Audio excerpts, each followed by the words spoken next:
There was no moon.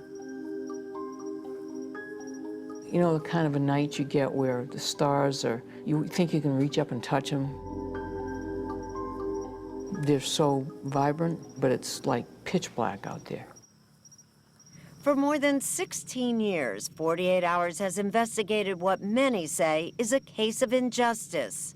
That case began in the early morning hours of April 4th, 1989, when a young woman called 911 saying she thought her boyfriend had been shot.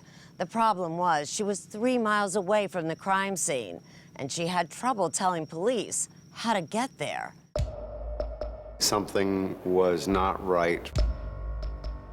Why would somebody say there's something happening here and nothing's there? All we had was that he had been shot and that he was in the orange groves. I sent a deputy to pick her up because we absolutely would never have found him. We'd have been there all night looking. I am Diane Clark. I was a patrol sergeant in Brevard County. When we got there, she wouldn't get out of the car. She remained in the vehicle out here and refused to walk down there. You don't want to see him? You don't want to know his condition? There's something wrong with that. It was a young white male laying on his side with his hands bound behind his back. The male victim was Chip Flynn. He had a bullet wound. There was blood on the right side of his chest.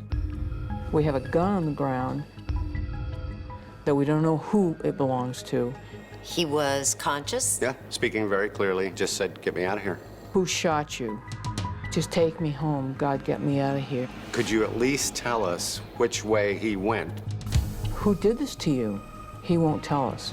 This is so not typical, it defies explanation. My name is Mark Rixey. I was a road patrol deputy for the Brevard County Sheriff's Office. All of a sudden, his breathing got shallow. All of a sudden, you know, he deteriorated really quickly. He died before the ambulance got here. The woman who called 911 was Chip Flynn's former girlfriend, Kim Halleck. She said that she and Chip had been in his truck, this truck, when a black man with a gun hijacked and drove them to that remote grove. She alone managed to get back into the truck and escape, driving those 3 miles to Chip's friend's home. They needed someone to put that murder on. And Crosley Green fit the bill. It's an example of race being a substitute for evidence. I didn't kill that young man. That guy got screwed.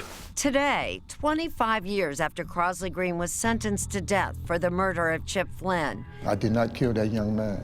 there is compelling new evidence that the wrong person may have been sent to prison, and the killer is still free.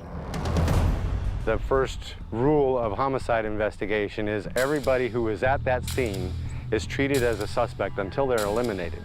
That's not the way this happened.